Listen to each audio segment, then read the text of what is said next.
Good morning, everybody. Rob here in Bakersfield, California, and welcome to this week's Throwback Thursday. This episode is titled, I Lose My Gun During a Fight. Now this goes back to my early days. I was still in field training, so I was assigned to an FTO. I was working out of Central Division, working the morning watch. And we were working over in the Logan Heights area, which is a pretty dangerous part of San Diego. We get a 415 domestic call, which is said to be one of the most dangerous calls you can go on because you never know what you're going to run into with them. And that proved to be the case with this one. The call was a husband and wife fighting. The husband apparently is beating up his wife for some reason. Don't remember why. But we get there and they're arguing and fighting, so we separate them. And you know, they're still both really mad and yelling at each other and stuff. We're trying to calm them down, and she's got all kinds of bruises and stuff on her that she's showing us, and she's insisting that he be arrested. So we go to arrest the guy, and of course he don't want to be arrested, so he starts fighting with us. And we're in the kitchen, which is a small confined area, and my FTO and I are trying to get him under control and get him handcuffed. And then I guess all of a sudden the wife changes her mind, decides she don't want him arrested. She jumps on the back of my FTO, starts fighting with him. So he turns her attention to her. He's trying to control her while I'm still trying to control the husband, and he's still fighting with me. So I'm trying to get him into a chokehold to put him out so he's no longer fighting with me. And while all this crap is going on, somewhere along the line, the safety snap on my holster had come undone. And the style of holster I had was called a speed draw. It just had one safety strap that went up across the top, and the front was open so that you just snap off with your finger as you're pulling the gun out the front, pull it out. It was really good for fast draw, but I soon discovered that there was a design flaw in that holster. Because once that safety snap popped off and I hit the butt of the gun up against the kitchen cabinets,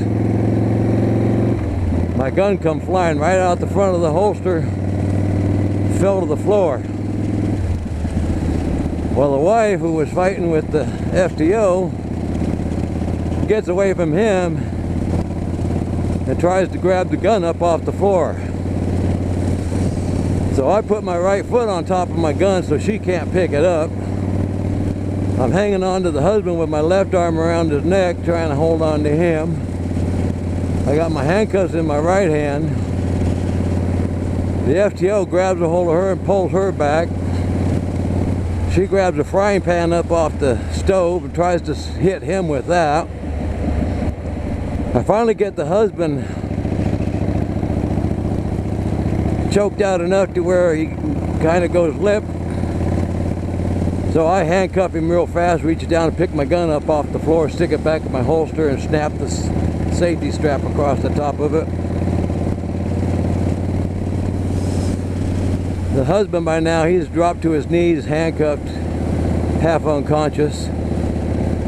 The FTO's got the frying pan away from the wife and is handcuffing her. I pick the husband up off the floor, drag him out front, and of course he's screaming and fighting the whole way. Get him out there in the front, put him down on the lawn, holding him there until my FTO comes out. Well, he comes out with the wife all handcuffed. So we ended up arresting him for battery on his wife and then arrested his wife for battery on a police officer. I mean, we could have charged her with assault with a deadly weapon, you know, being the frying pan, but we went easy on her. We had to call another unit to transport her because we couldn't transport both of them in the same unit. I get him put in the back of my car, and another unit shows up and takes her, and the FTO and I are sitting there talking about what had just happened. And we were going over my holster and why I did that. And it was just the way the holster was designed, and everybody had, you know, said that, well, that's the best holster to get for speed drawing, so that's what I had bought. But checking it over, you discovered it was really easy. If you rub up against something, you could snap that safety strap off. And if you hit the butt of the gun up against something, it would pop right out the front opening. So, needless to say, I needed to buy a new holster after that. And holsters are very expensive back then, so I had to wait till the next payday to afford one. But I got a new holster as soon as I could. But that could have turned into a real disaster if she'd have got a hold of my gun. No telling what would have happened then.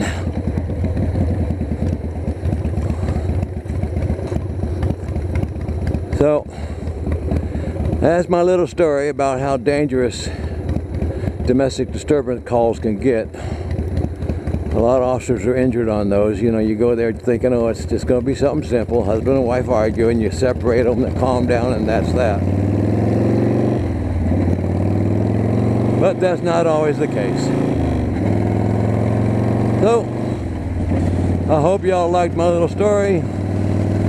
If you did, hit the like button, give me some comments. Come back next Thursday for another story. Bye-bye.